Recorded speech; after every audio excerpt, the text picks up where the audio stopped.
ആദ്യമായി നരേന്ദ്രമോദി ഇന്ത്യയുടെ പ്രധാനമന്ത്രിയായപ്പോൾ അതിനുശേഷം അദ്ദേഹം നടത്തിയ വിദേശ പര്യടനങ്ങളിൽ അന്നത് വാർത്ത മാത്രമായിരുന്നില്ല, വിവാദം കൂടിയായിരുന്നു. സോഷ്യൽ മീഡിയയിലൊക്കെ വലിയ തരത്തിലുള്ള ട്രോളുകളും മറ്റുമൊക്കെയായിരുന്നു. അദ്ദേഹത്തിനെ കളിയാക്കിക്കൊണ്ടുള്ളതായിരുന്നു. അദ്ദേഹം ഏത് രാജ്യത്ത് പോയാലും ഇവർ അതിൻ്റെ പോസിറ്റീവായിട്ടുള്ള വശങ്ങൾ മാത്രമല്ല കാണുന്നത്, അത് നെഗറ്റീവായിട്ട് വാർത്ത കൊടുക്കും, വിവാദമാക്കും. അതിൻ്റെ ചുവട് പിടിച്ചുകൊണ്ട് സോഷ്യൽ മീഡിയ ഓരോ ട്രോളുകളുണ്ടാക്കും, അദ്ദേഹത്തെ കളിയാക്കിക്കൊണ്ടിരുന്നു. പക്ഷേ കാലം മാറിക്കൊണ്ടിരുന്നു. ആളുകൾക്ക് യാഥാർത്ഥ്യം മനസ്സിലായി തുടങ്ങി. ഇന്നിപ്പോൾ നമുക്കറിയാം, പ്രധാനമന്ത്രി ഓരോ വിദേശയാത്ര നടത്തുമ്പോഴും അത് എന്തുകൊണ്ടാണ് രാജ്യത്തിന് ഗുണകരമാകുന്നത് എന്ന് അനുഭവത്തിലൂടെ തിരിച്ചറിഞ്ഞിട്ടുണ്ട്.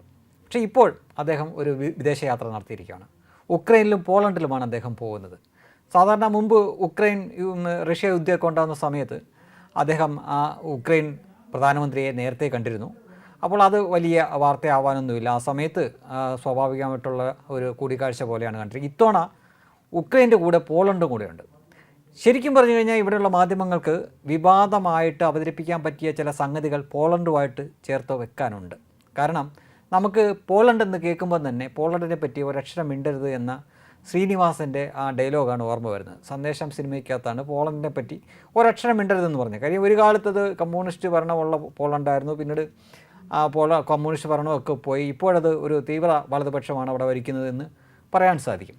ആ പോളണ്ടിൻ്റെ പ്രത്യേകത എന്നത് ചോദിച്ചു കഴിഞ്ഞാൽ, ഒരു കാലത്ത് പോളണ്ടിനെ പറ്റി പറയരുത് എന്ന് കമ്മ്യൂണിസ്റ്റുകാരാണ് പറഞ്ഞുകൊണ്ടിരുന്നത് എങ്കിൽ ഇപ്പോൾ പോളണ്ടിനെ പറ്റി യാഥാർത്ഥ്യം അറിഞ്ഞാൽ അതേ സ്ഥാനത്ത് സുഡാപ്പികൾ പറയും പോളണ്ടിനെ പറ്റി ഒരക്ഷരം പറയരുതെന്ന്. അതിൻ്റെ കാരണം 2015 സിറിയയിലും അതേപോലെ തന്നെ ഇറാഖിലുമൊക്കെ നടന്ന ആഭ്യന്തര കലാപം, അതിനെ തുടർന്ന് വലിയ തോതിലുള്ള അഭയാർത്ഥി പ്രവാഹങ്ങളുണ്ടായി. അന്ന് മാർപ്പാപ്പയുടെ ആഹ്വാനപ്രകാരം യൂറോപ്യൻ രാജ്യങ്ങൾ, പ്രത്യേകിച്ചും ക്രിസ്ത്യൻ രാജ്യങ്ങളൊക്കെ അവരുടെ വാതിലുകൾ വിശാലമായി തുറന്നിട്ടു ഈ അഭയാർത്ഥികൾക്ക് വേണ്ടിയിട്ട്. സ്വീഡനും ഡെൻമാർക്കും ജർമ്മനിയും ഫ്രാൻസും ഒക്കെ അങ്ങനെ ഒരുപാട് അഭയാർത്ഥികൾക്ക് അഭയം കൊടുത്തു. അവിടെ അവർക്ക് ജോലി കൊടുത്തു, സ്ഥലം കൊടുത്തു, വീട് കൊടുത്തു, എല്ലാ സൗകര്യങ്ങളും കൊടുത്തു. ഒടുവിൽ ഇവരവിടെ വളർന്നു കഴിഞ്ഞപ്പോൾ എന്താണ് സംഭവിച്ചത് എന്ന് ഇന്ന് ലോകത്തിനറിയാം. സ്വീഡനിൽ പ്രശ്നമാണ്, ഡെൻമാർക്കിൽ പ്രശ്നമാണ്, ജർമ്മനി പ്രശ്നമാണ്, ഫ്രാൻസിൽ പ്രശ്നമാണ്, അങ്ങനെ സകല യൂറോപ്യൻ രാജ്യങ്ങളുടെ പ്രശ്നമാണ്. പക്ഷേ അപ്പോഴൊക്കെ ഒരു പ്രശ്നമില്ലാതിരിക്കുന്ന ഒരു രാജ്യമുണ്ട്, അതാണ് പോളണ്ട്. ആ പോളണ്ടിൻ്റെ പ്രത്യേകത എന്നാണ് ചോദിച്ചു കഴിഞ്ഞാൽ, ഒരൊറ്റ മുസ്ലിം അഭയാർത്ഥികൾക്കും അവർ അഭയം കൊടുത്തില്ല എന്നതാണ്. ഒരാളെ പോലും അവർ എടുത്തില്ല എന്നതാണ്. ഒരു അന്താരാഷ്ട്ര മാധ്യമം തന്നെ അവരുടെ പരിപാടിയിൽ ചോദിക്കുന്നുണ്ട്. ഈ പോളണ്ടിൻ്റെ ഒരു MPയോടാണ് ചോദിക്കുന്നത്. ആ ചോദ്യത്തിൽ അദ്ദേഹത്തിനെ പ്രതിരോധത്തിലാക്കാൻ വേണ്ടിയിട്ടാണ് ചോദിക്കുന്നത്, എത്ര അഭയാർത്ഥികളെ നിങ്ങൾ എടുത്തിട്ടുണ്ട് എന്ന് ചോദിക്കുമ്പോൾ എത്ര മുസ്ലിം അഭയാർത്ഥികളെയാണ് എന്ന് ഇദ്ദേഹം എടുത്തു ചോദിച്ചിട്ട് 0 എന്ന് കാണിക്കുന്നുണ്ട്. അത് അന്ന് തന്നെ വലിയ വാർത്തയും വിവാദമൊക്കെ ആയതാണ്. അദ്ദേഹം പറയുന്നു, അതിനു വേണ്ടിയിട്ടാണ് ഞങ്ങളെ ജനങ്ങൾ ജയിപ്പിച്ച് അധികാരത്തിലെത്തിയത്. അവരോട് പറഞ്ഞ വാക്ക് ഞങ്ങൾക്ക് പാലിക്കണം. ഞങ്ങൾ കയറ്റില്ല, ഒരാൾക്ക് പോലും അഭയാർത്ഥിയായിട്ട് ഒരാൾക്ക് പോലും ഇവിടെ അഭയം കൊടുക്കില്ല.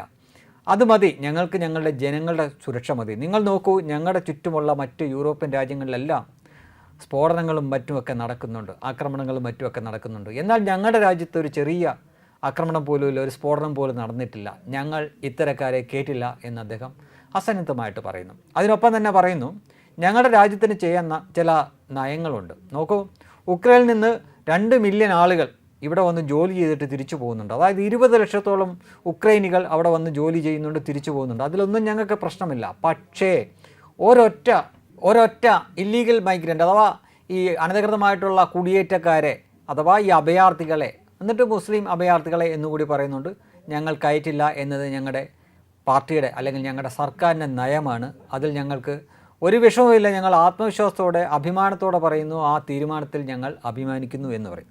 അപ്പോൾ അതാണ് നിലവിലെ പോളണ്ട്.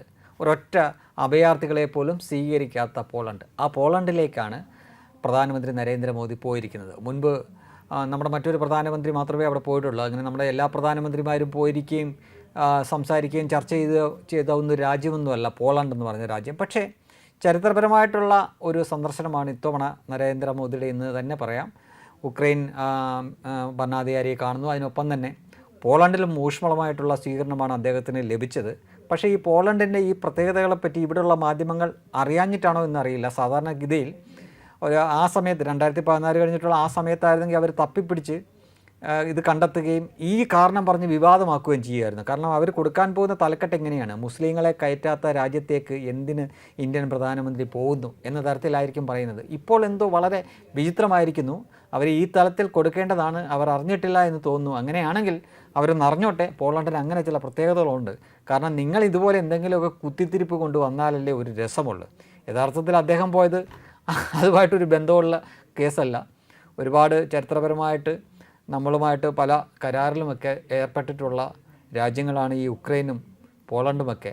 ഇവർക്ക് അന്താരാഷ്ട്ര തലത്തിൽ തന്നെ പലരും പല വ്യത്യസ്ത അഭിപ്രായങ്ങളൊക്കെ പുലർത്തുമ്പോൾ തന്നെ ഇത്തരം രാജ്യങ്ങളിലൊക്കെ അദ്ദേഹം പോവുകയും അവിടുത്തെ ഭരണാധികാരികളോട് അദ്ദേഹം സംസാരിക്കുകയും ചെയ്യാറുണ്ട്. UN-ലൊക്കെ എപ്പോഴും ഇന്ത്യക്കെതിരെ വോട്ട് ചെയ്യുന്ന ഒരു രാജ്യമാണ് പലസ്തീൻ. പക്ഷേ അദ്ദേഹം ഇസ്രായേൽ പോകുന്ന സമയത്ത് അവിടുന്ന് പലസ്തീനിലും പോകാറുണ്ട്, അവരെയും കാണാറുണ്ട്. അതേപോലെ തന്നെ ചൈന, നമുക്കറിയാം ചൈനയിലെ ഭരണാധികാരിയും കാണും അദ്ദേഹം, അമേരിക്കയിലും കാണും, അതേപോലെ തന്നെ പുടിനെയും പോയി കാണും.